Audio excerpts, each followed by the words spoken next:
So another big challenge that couples therapists face is that the couple can often get highly escalated, reactive, having fights in the room quite vociferously, and especially inexperienced therapists really don't know what to do. Just how do you handle that? Well, the first thing is to handle it, that the therapist needs to be able to take control, to interrupt and take control of the session, interrupt the argument.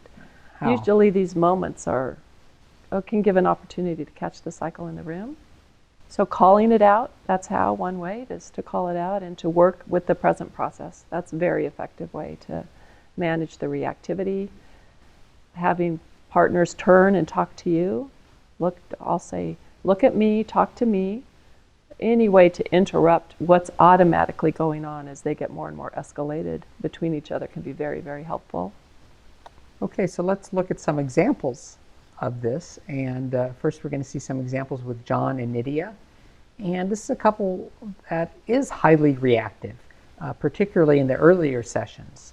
And you'll see Scott using a combination of techniques, interrupting and reflecting the process, for example. Yeah, and he's also careful not to break alliance. He uses a lot of warmth. Sue often says empathy calms aggression, and you notice that here.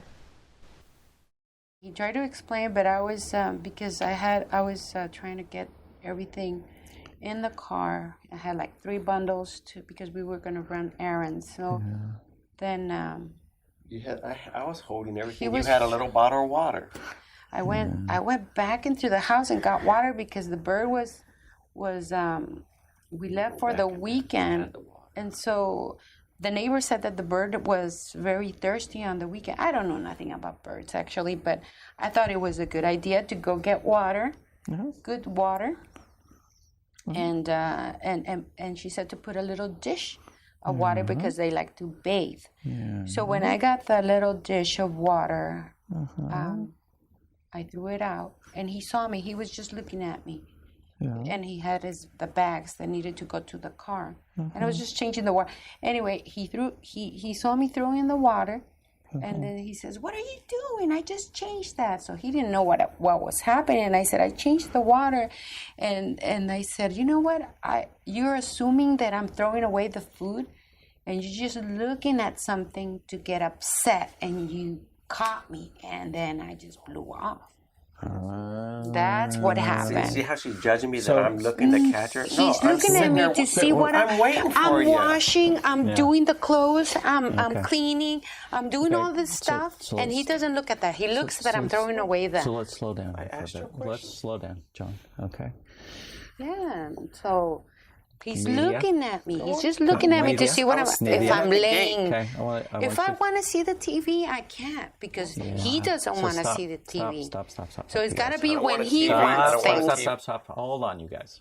This is what you do, huh? Yeah, this like is what we do. Talk over each other. Yeah, well, it's kind of like, my sense is that you guys just go until you leave, all right? But what ends up happening, but I want to slow it down for just a little bit, because this can be understood. Can? Yes, we can understand this. We can figure this out, and it's going to be really helpful once we do. Okay? How in the world? I'm so patient.